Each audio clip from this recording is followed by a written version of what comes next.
This is I Pierce the Toast. I'm Sean. And I'm AJ. Let's make some toast.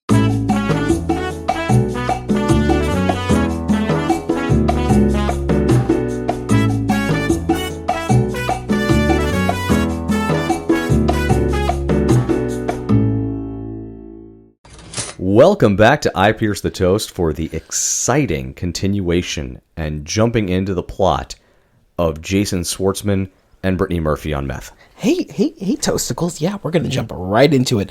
Last time I left you off, April was tied to the bed and Ross just decided he needs to go take care of the taco issue. Yeah, that's right, you son of a bitch. You left us tied to the goddamn bed. Me and my fellow Toasticles were just laying strapped to a bed with duct tape on our mouths and eyes, listening to a CD skip. Well, it is Easter, so you're welcome. Ross leaves, and then he gets to the hotel, and Nikki is freaking out. He goes into the room, and he's like, can you guys open up a window? Because he finally realizes they're just fucking cooking meth in this room, and he's like, this is awful. The cook explains to Ross that he thinks the dog just had too much secondhand smoke, and his eyes get all weird. It's just like, oh, so you're fucked up right now. So Ross and Nikki leave.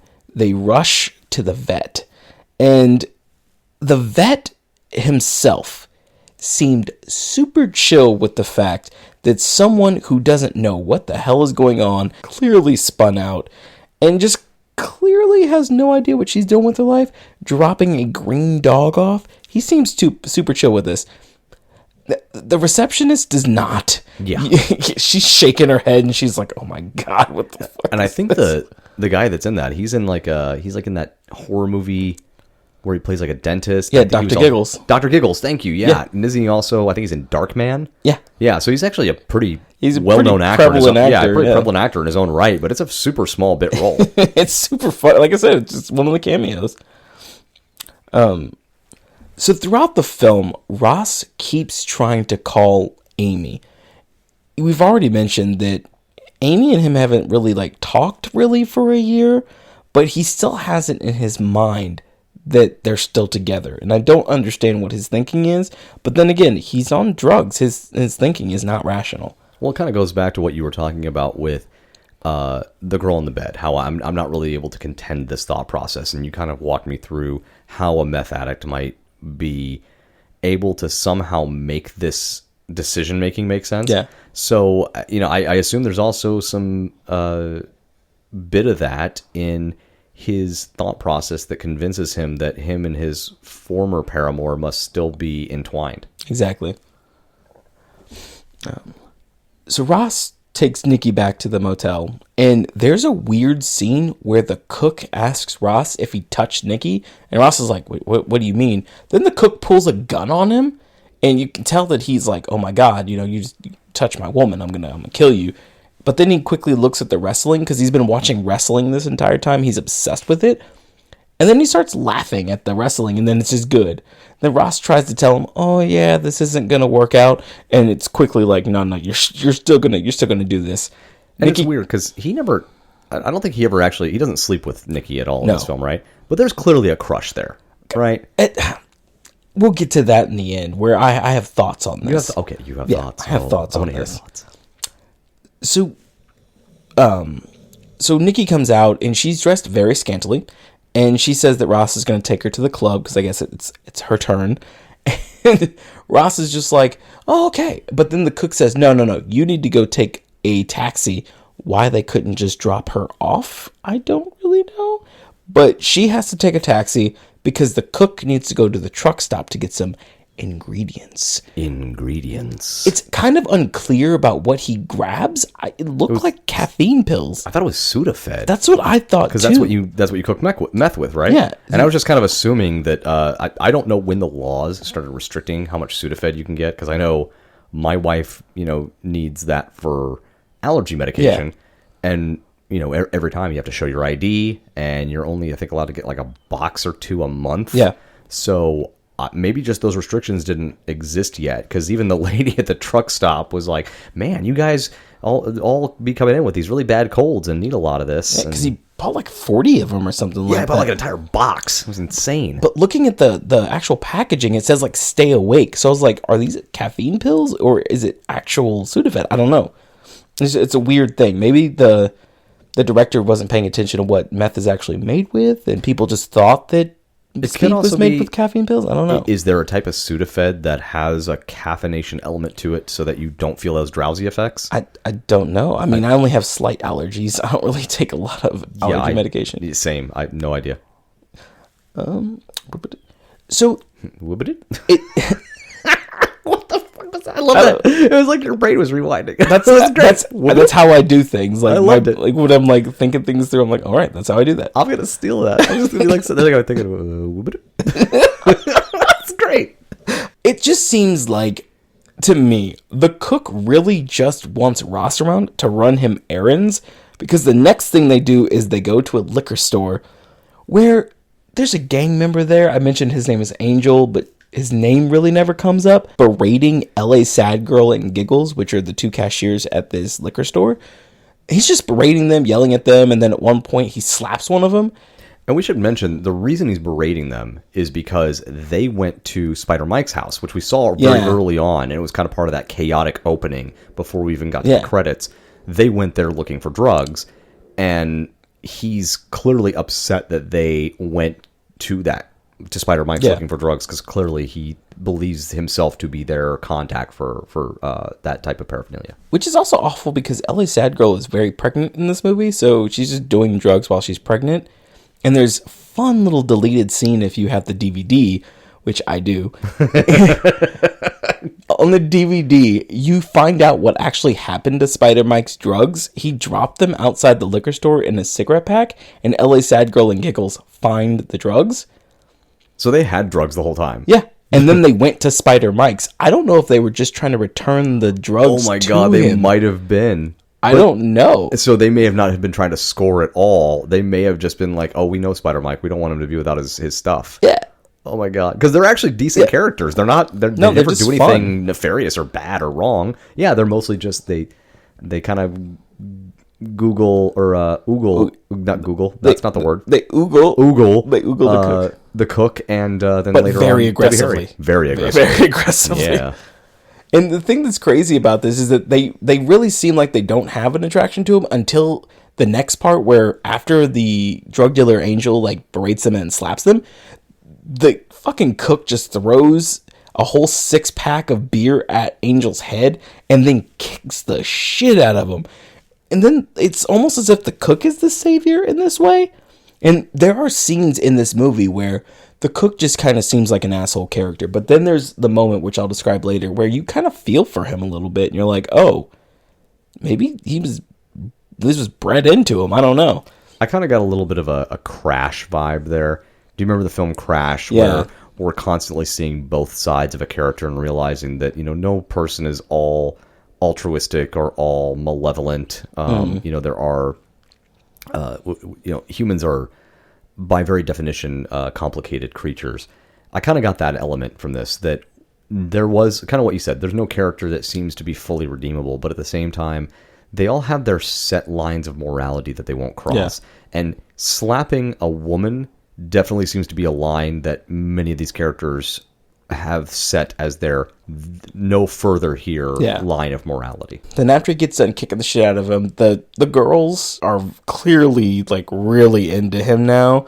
And there's a weird thing about sunglasses in this movie, where he asked them if they have any sunglasses in the Lost and Found, but then Nikki later on in the movie asked for sunglasses too. I don't know what it is about sunglasses, I'm not sure I caught on to that at all. Yeah, it's a little odd. I never really got that. Maybe someone can explain that part to me, because I really don't understand. And the girls, like, he grabbed some sunglasses because they were basically giving him free stuff after he rescues them, quote unquote. And one of the things he grabs is sunglasses in that scene. Yeah. So it's because he asked, do you have any in the Lost and Found? And they grabbed some and just give it to him. Oh, I thought he just grabbed them off the rack. No, they were in the Lost and Found. Oh, okay, that's my bad. I must have missed that. The next thing that happens is they go to a porn shop. I don't know why this is part of your ingredients for the day, but to each their own. Little Sudafed mixed in with some sugar elements, and then breaking down the complex. And then Shut the fuck up. No. I have no idea how to cook meth. No. Basically, what's happening in this scene, too, is he's on a mission. He's got a very select taste. He says it a lot. He's like, I want movies with big titties and a small ass. Then he goes on this weird-ass spiel about, like, I don't really know how to describe it, but Ross is so fucked up in the head. He thinks what the cook is telling him is some real patriotic stuff because the cook, this scene, the cook like dons a white suit, and this is all in Ross's head. And the Star Spangled Banner is playing, and there's a flag behind him, and it's basically like him giving it's like the biggest presidential address for, and it is fucked up. And then they head to a strip club, like I guess just to go see Nikki dance. But it's the middle of the day. And it just doesn't make any sense to me. What, strip clubs in the middle of the day? Yeah. You don't know about strip club buffets? I mean, I get that, but it's not my thing. You don't know that strip clubs have like buffets and stuff? Yeah, me neither. I know that they do, but strip clubs aren't my thing. But let's get back to the movie. This is where we're introduced to Mullet Cop and Mustache Cop. They're posted outside of Frisbee's house. And earlier, Frisbee was just seen kind of in his shorts just eating food, and his mom is seen, and she is very obese, and she's watching a show called Bust. And now, when we're looking at the Mullet Cop and the Mustache Cop, they're posted outside Frisbee's house. They see Frisbee ride up, and they're like, this is the guy they're looking for. Then they immediately do drugs.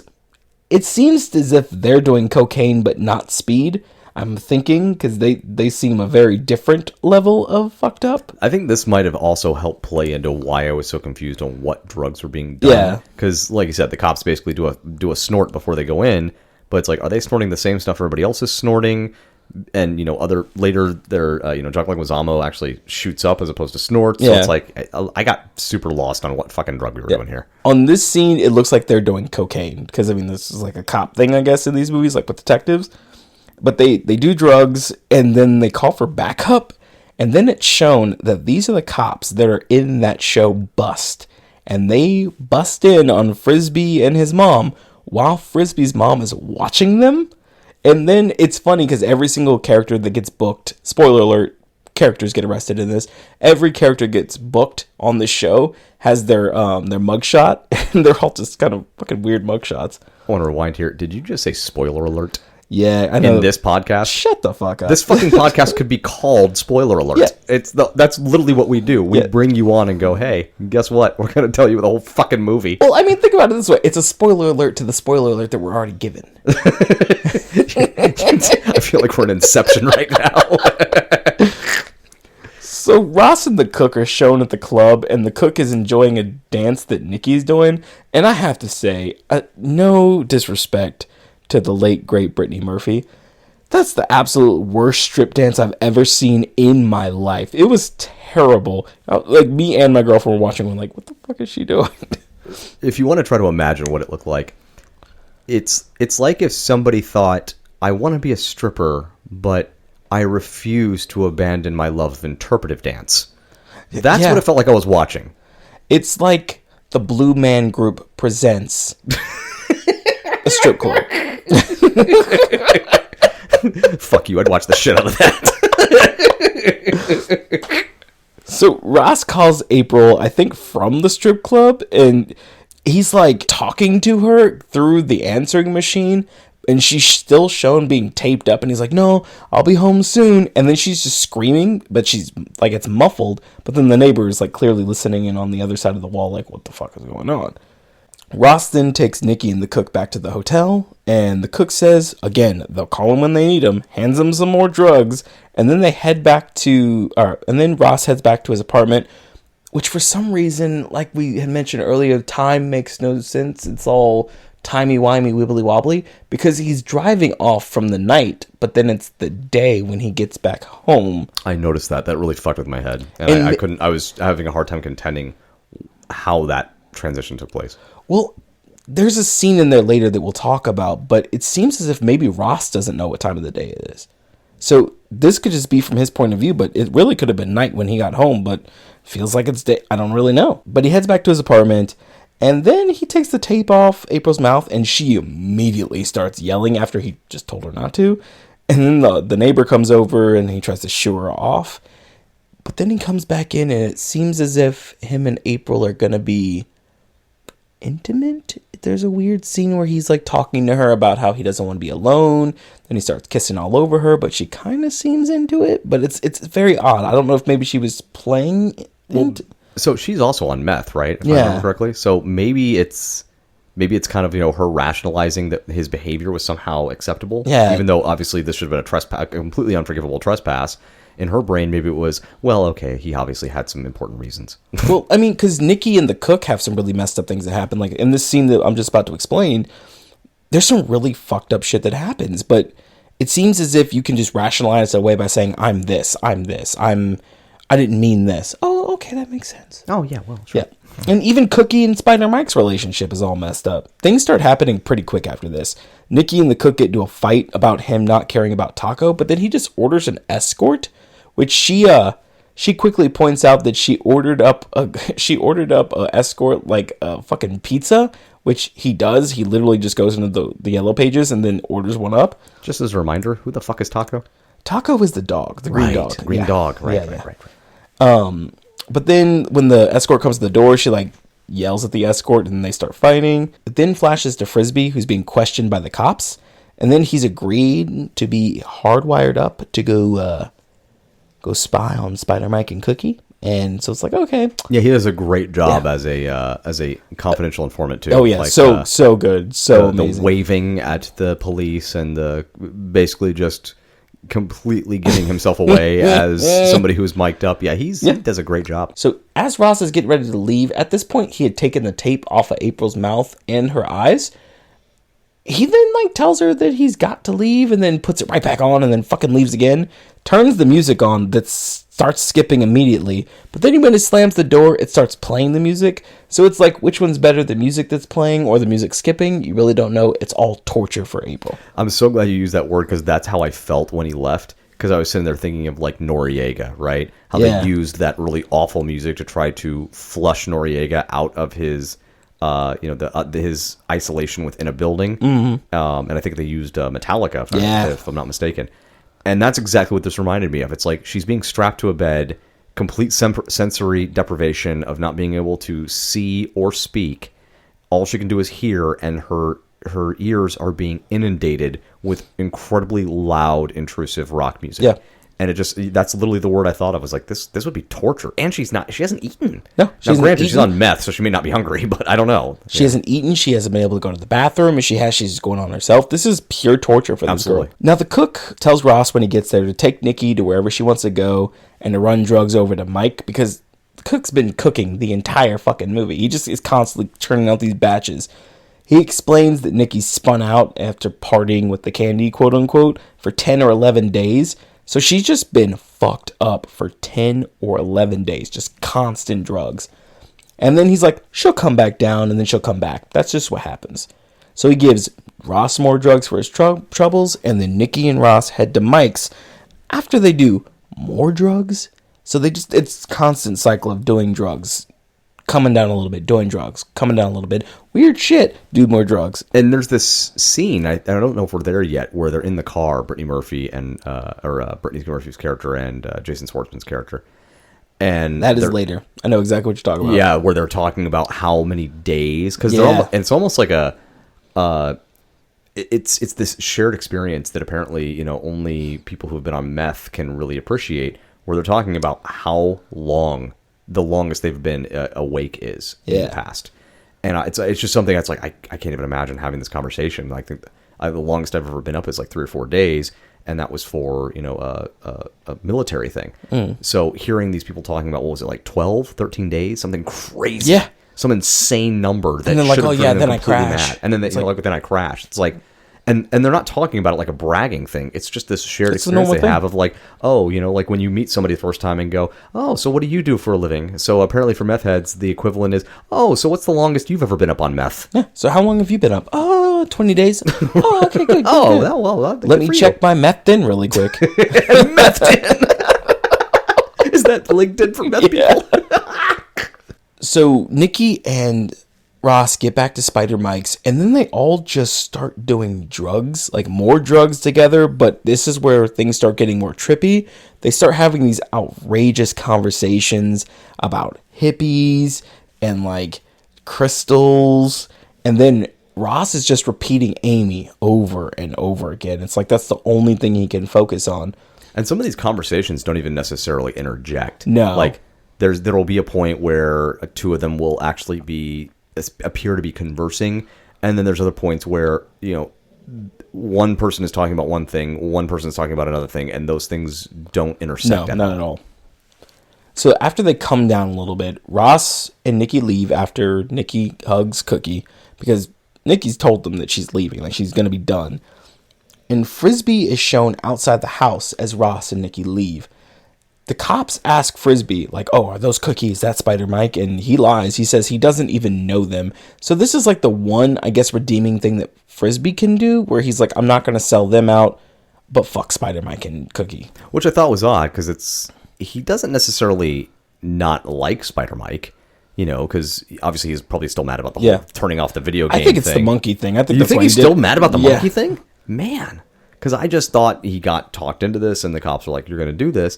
And he didn't really want to, so he figured, I'm going to save as many of my friends as possible. And if he could have included Spider-Mike in that, he would have.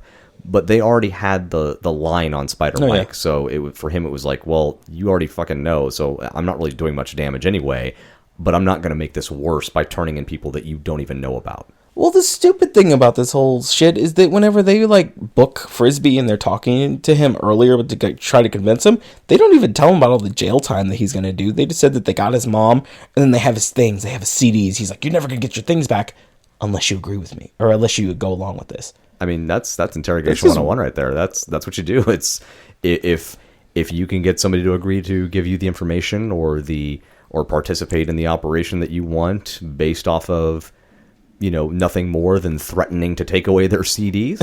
All right, then, you know, I mean, that's an easy interrogation day right there.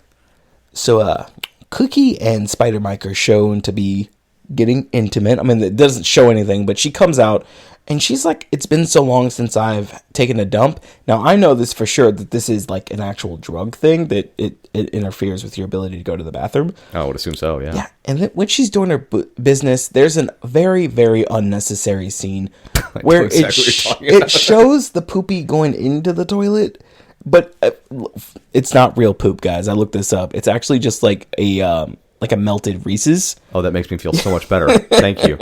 That was my biggest worry about the weird shit that happens in this film is, oh gosh, I hope it's not a real poop that I'm watching. Dark highway all over again. So Spider Mike, he needs some relief. So he calls a phone sex line, and then he's told to grab an object and place it on himself. So he grabs a sock, and that's the only thing that he wears. And then he starts auditioning his finger puppets. And auditioning his finger puppets. Now, didn't you tell me there was actually a John Leguizamo requested reason for the sock? Yeah, so he was he was asked to be nude for the scene, and John Leguizamo fucking fused. He's like, I'm not doing this. So they give him the sock as kind of like all right, well, you can wear this, but you have to do this. So going back to what I was saying earlier, if you've ever thought to yourself, I really just need to see more John Leguizamo, this is the most John Leguizamo you can get for your buck. Yeah, because it's just the sock on his pee-pee, and that's pretty much it. That's pretty hilarious too. But then the phone sex operator he's talking to turns out to be the neighbor. And Debbie Harry. Yeah, there's an interesting thing that happens with the neighbor too, because you find out later that we'll just discuss it later. But the neighbor who has been freaking spying on Ross all night is just running a phone sex operation. And it goes back and forth between Mike talking to the phone sex operator talking to Mike, Cookie yelling at Mike because now she knows he's on the phone with the phone sex operator. Then Frisbee comes in.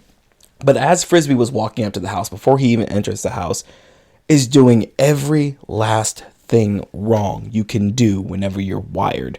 He's constantly checking with the cops. He's telling them the coast is all clear. He's being very suspicious. But then as soon as he enters the house, Cookie, to try to get back at Spider Mike, I guess, tries to seduce Frisbee.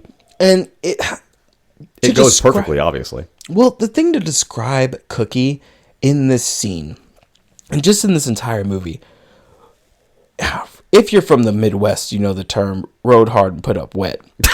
And it looks like that Cookie she needs a bath. Her teeth are all messed up, and Mina Savari actually wore resin on her teeth for this. She had to clean it off every day and then put it back on so it didn't like destroy her teeth.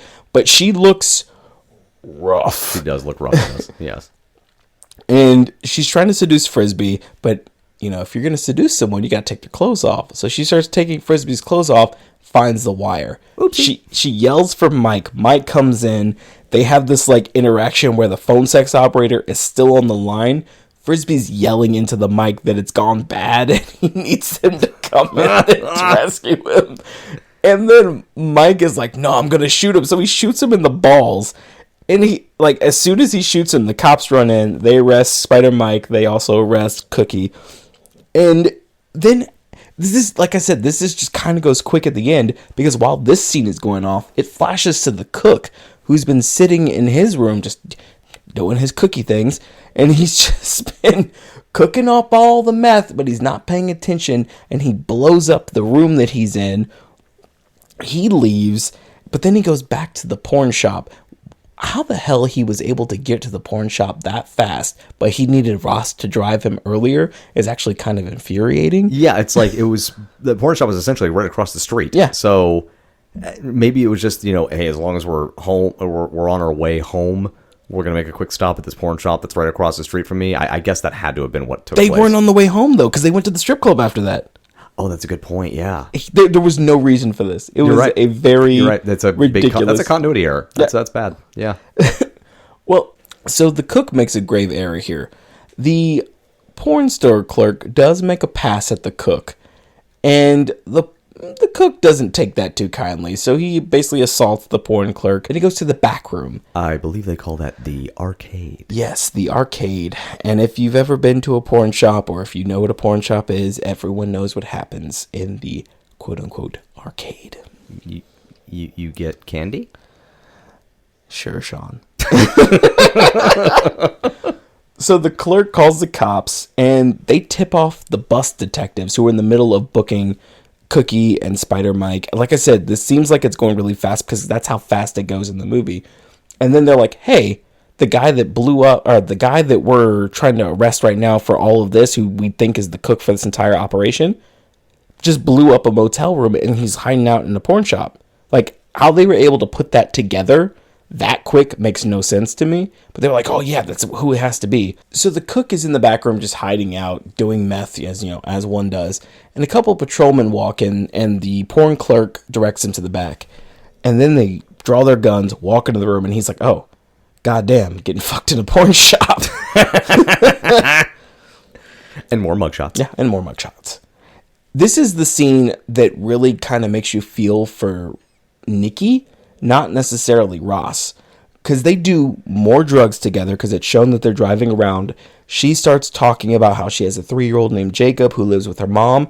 She's only held him once, but she's under the delusion that when she gets back to LA, she's going to be able to take him. Then Ross is like, it's a conversation like Sean had mentioned earlier, where they're talking, but it doesn't seem like they're talking to each other. They're just having a conversation. Yeah. But Ross is having his own about how much he misses Amy and how they're so in love. And they're going to get back together. And then Nikki is talking about all of the things about her son.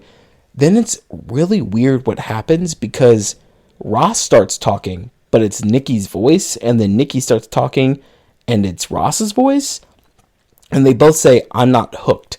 I can stop at any time. Everything's going to be wonderful. And I felt like that was the filmmakers telling us that this is just a common thread in the mindset of the drug addict, of thinking that you have it under control. Yeah.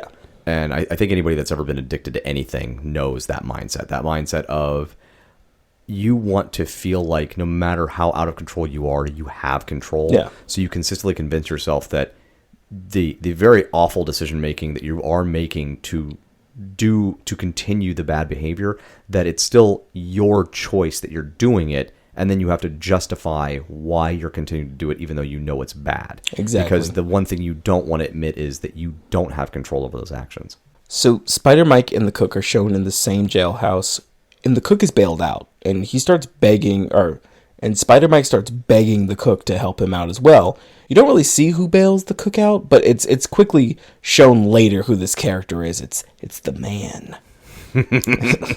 It flashes back to Ross and Nikki, and he's explaining to Nikki that he's tied April up for 3 or 4 days, and he doesn't even remember how many days it's been. And then Nikki kind of has a moment where she looks at him and she goes, I thought you were a normal guy, but you're clearly not. And then he tries to say that, no, I'm a normal guy. And she's like, no, that's not a normal behavior. They go rescue, quote unquote, rescue April. But then Ross walks in and his apartment is just completely fucked and April's gone. Cook has gone outside the liquor store he was at previously. And while on the phone, he's being, as we mentioned before, aggressively checked out by LA Sad Girl and Giggles. Then the man, who is having a conversation back and forth with the cook, tells him attaboy for blowing up the hotel room.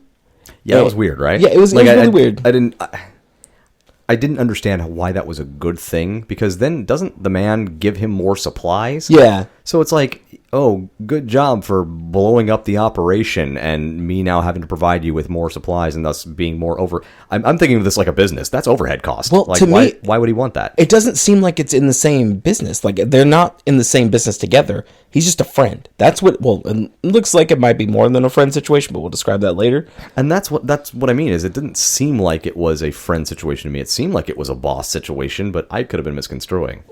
I'll talk to you when we get to there. I'll tell you what I think about this whole situation. Deal. But the cook tells him, I'm going to be on my way. And then the man says, okay, he can come pick up some more ingredients. The cook calls Ross. And then I don't know how the hell he knew that Ross was back home. Ross lies to the cook and says that he dropped off Nikki. And he's like, no, you need to come pick me up now because we need to go get some more ingredients, kind of explaining the situation about what happened. But then Nikki takes the phone and angrily tells off the cook. And then the cook tells Ross, and this is the stupidest thing, don't you ever lie to me. Every. That's what he tells Ross. Don't you ever lie to me. I don't know what your problem is. That sentence makes complete sense to me. That seems perfectly fine. He then tells Ross to drop Nikki off at the bus station, and they go on their merry way. Somewhere in here, they pick up Taco. I don't really know when this happens. I don't remember seeing them go to the vet. I remember them picking up Taco because she gets Taco, and I remember thinking to myself, I don't really remember Taco actually, exhibiting any symptoms of a problem, other tthan just being fucking green, which is probably an issue. But I remember she gets the dog back, and I just, I think they hand him the dog outside of the clinic. Yeah, they didn't go in for that. it. But I do remember the scene because I remember thinking the dog seems exactly the fucking same to me. What did they? And they didn't tell you that there was anything wrong or anything. And I know in the beginning they said we're just going to keep the dog for observation, quote unquote, right? Yeah. Which basically means unless we see some sort of symptom, we're not going to intervene because there's nothing to do.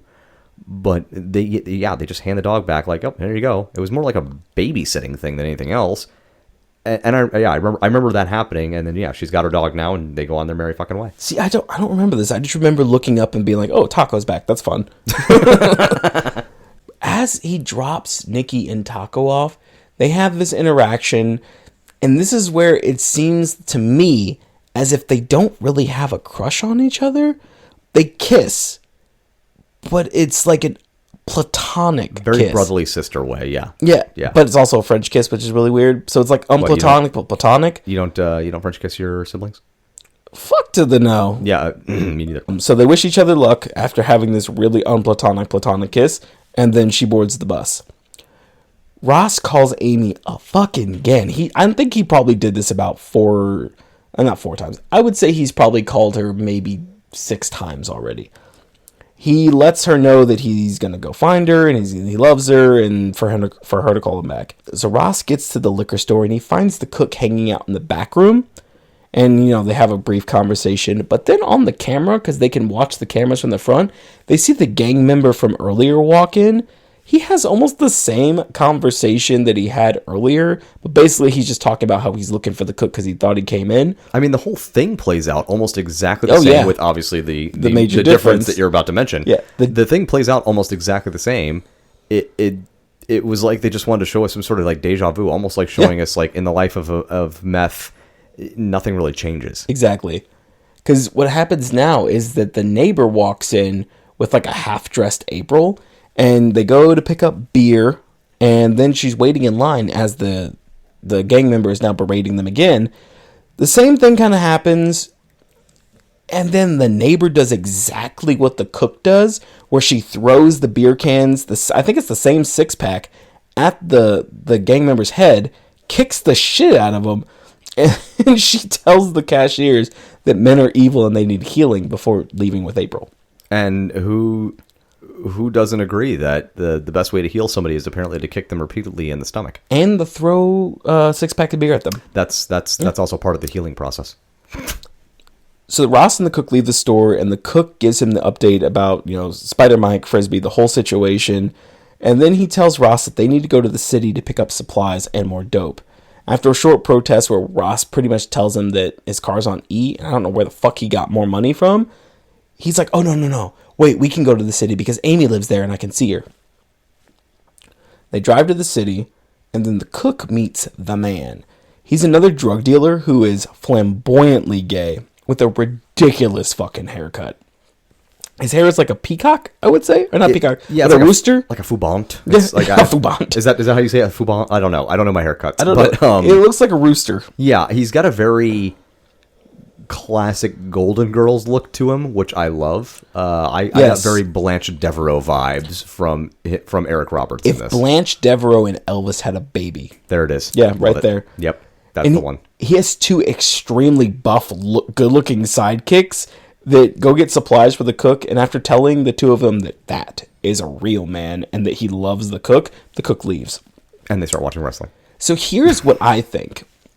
I think that the cook and the man at one point were a thing. If you watch the interaction between them, the man is clearly attracted to the cook, and it seems as if there is like some hint at something there, because he even says like lover or something like that to the cook. Now, earlier on in the movie, the porn clerk had made something like mentioned to him, and then he lost his shit on the porn clerk, but the man can say it and it's nothing. And so I got the same impression that you did, that his interaction with the man indicated some sort of either current or former romantic entanglement between the two. And that for whatever reason, his interaction with the porn clerk later, when he was being hit on by the porn clerk and he acted aggressively towards him, was more of a one-off. It wasn't a thing of, how dare you hit on me, you're a man. It was, I don't want you specifically to hit on me. Yeah. And the thing that I really like about this scene, because it really shows that, like, the cook does have people in his corner, even though the entire movie he seems to be alone, because there's a scene as him and Ross are driving away where he explains a very unfortunate thing that happened to him when he was a kid. Flashing back to Ross, by the way, Ross finally meets up with Amy. He finally got her to go meet him after lying to her and saying that he had all her money. And he's walking and he's telling her that, he's clean and that he's doing good for himself. Which she knows is obviously bullshit. She knows it's bullshit, and he is clearly still on drugs. So when they meet, there's a moment where it's almost like a goddess-like thing for her. Time kind of stops and it zooms in on her. She's very, very beautiful, and she clearly has her stuff together. And he is shown to basically be like, oh no, I love you, I want to be with you. And she is just so disgusted by him. She takes the $100 from him, says that he owes her $350 more, and then leaves. But Ross doesn't seem fazed by that. It's almost like this scene didn't enforce anything to him that they're done. He didn't learn anything from this. That's why I think that Ross's character is not really redeemable. The next scene that we show is the cook is now driving because Ross has been up for however many days. We've talked about this before. And he's crashing.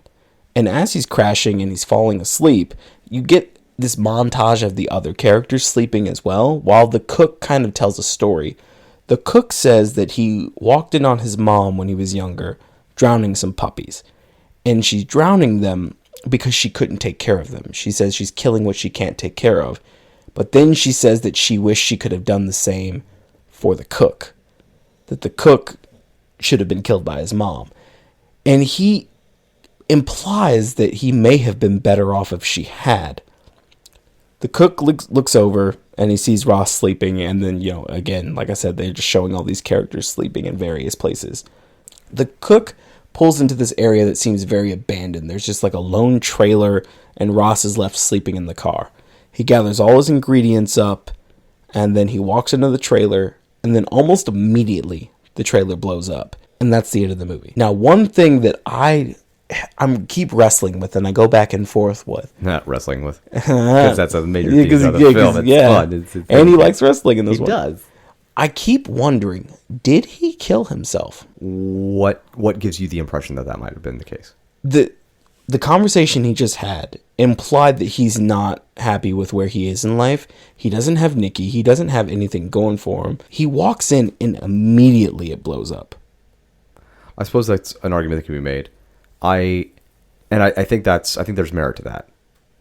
I saw the conversation describing the drowning puppies as more of a reflection of people who are addicts in general. Mm-hmm. This idea of, killing the thing that we can't take care of. Whereas when you're an addict, you're slowly killing yourself because you can't take care of yourself. That juxtaposition. And that's kind of how I saw that story. It was him suggesting that all of the characters they're both the mom and the puppies slowly killing themselves for the inability to support themselves without this addiction. But that's just how I saw it. I think yours actually might make a little more sense, that it was more of kind of a final suicide note spoken aloud to this other character as he was, crashing from his days of meth use. Because the thing that really gets me is that the cook has shown to be a pretty competent cook. The one thing he did earlier, he wasn't paying attention, something caught on fire and the fumes blew up. He wouldn't have had time for the fumes to build up in there for the explosion to happen. So a part of me thinks that maybe he either blew himself up on accident, he really is not a competent cook, or maybe time actually had... that Ross sleeping in the background actually took place a lot longer than we thought. Maybe he was sleeping for days and the cook has been cooking for days. I don't really know. Oh, that's a good point too. That's very true. It happens almost immediately when he walks in. And Ross is still shown sleeping whenever the trailer explodes. And like you said, that's our ending. That's where we get left with this film. And honestly, it just leaves you with a lot of questions, a lot of contemplations. And it's the abruptness of the ending is almost as abrupt as the opening. Yeah. So, it's just, that's what the film did. It took you on a wild whirlwind ride in the lives of drug addicts and gave you attempted to give you an idea of what it's like mentally to deal with this from an outside perspective. And the thing that gets me about this movie, aside from LA Sad Girl and Giggles, there's not really any characters besides April and kind of the neighbor that are redeemable. The cook, he treats people like shit. Yeah, he's got the things that have happened to him, but everything he does, there's not a redeeming quality about him aside from the fact that he does kind of care for the man. That's about it. Ross, he's only in it for himself. He can't understand the things that are going on around him. He ties someone up for no reason other than his meth-addled brain tells him that he has to. Nikki has a kid out there in the world, but she's rather be doing drugs. Yes, she's a sweet, innocent character, but she's still wrapped up in this world where she cares about drugs more than her kid. Yeah, at the end she says she's going to get clean, but we really don't know if that's a thing. Cookie, Spider Mike, Frisbee, straight addicts, they really don't have a lot of redeeming qualities about them, but you're not really shown that much about them. If anything, I'd say the character that has the best chance at redemption is probably Brittany Murphy's character and Nikki. And we're showing her being moved away from this situation. Yeah. So I think we're given a little bit of hope for her. And I'd say even her willingness, because obviously, she does meth and she's done some things that are questionable in the film, but generally overall, I didn't see anything that Brittany Murphy did that I was like, oh no, this person is just irredeemable. For her, even the conversation she's having with Jason Schwartzman's character while they're driving, where he reveals that he's left someone tied to a bed for days on end, and she immediately is just, she's not going to give him a quarter here. She's not going to give him sanctuary in his thought process. She's challenging him and saying, no, I thought you were a good person. You're clearly not. There is something seriously wrong with you. Now, she's still willing to offer him, empathy and friendship. They obviously kiss as he leaves. But she has a line, and he majorly crossed it with that. It wasn't the reaction I was expecting from her at all. And to me, that said, there's a redemption arc for her, but it will never be in this situation. None of these characters can be redeemed within the context of this world of drugs. Now, we can sit here and we can judge all the characters, go back and forth all day. We don't truly know what goes on in the life of people that are affected by this disease, because that's really what it is. Addiction is a disease. Absolutely. So, yeah, we have this view of them, and we are judging them hard. But again, they're just people suffering from a disease. And if you have someone in your life that's truly like that, you probably shouldn't look at them like we're looking at this movie. You should probably try to, do something nice for them. Well, AJ, I want to say thank you, because it is rare that somebody's able to come to me and say, check out this movie with all of these different, very well-known performers that I haven't seen, or at least not even heard of, because I won't even say haven't seen, because there's plenty of films I haven't seen, but I've usually at least heard of the film. And somebody will say the name of the film and be like, oh sure, that has so and so and so in it, so and so in it. And even in that case, even if without having seen it, I can at least recall a few details about those who were involved with the project. But this is one of those rare instances where you were able to bring a film to our attention that I had literally never known existed. And as crazy as it was a wild ride. Yeah. It was definitely a very unique piece of cinema, and I would agree, definitely worth a watch. Now, like I had said earlier, guys, this movie is free on a lot of different platforms. Tubi, Amazon, all these different things. You can watch it. Like I said, you're going to need some ads, and maybe you'll have to set up an account. But it's free. Go give it a shot. I'm telling you. You give me your own analysis on what you think about the ending of this movie. What do you think happened? Well, our music is created by Augusto Denise, logo by Arpon Design, mixing and editing by IP... Our music is created by Augusto Denise, logo by Arpon Design, mixing and editing by IPTT Studios. And we want to hear from you in your own slice of toast. Tell us about the films that you think we and others should see, actors to showcase, or topics to discuss. You can reach us on Instagram at IPTT_podcast, email us directly at IPTTpodcast@gmail.com, or you can interact with us directly through the Spotify app. And if you ever find yourself in the midst of a 3-day meth binge along with Mickey Rourke, remember... You probably shouldn't just do that. Toast will not help you here. I mean, you could always get more toast, but you have bigger problems. Thanks for listening.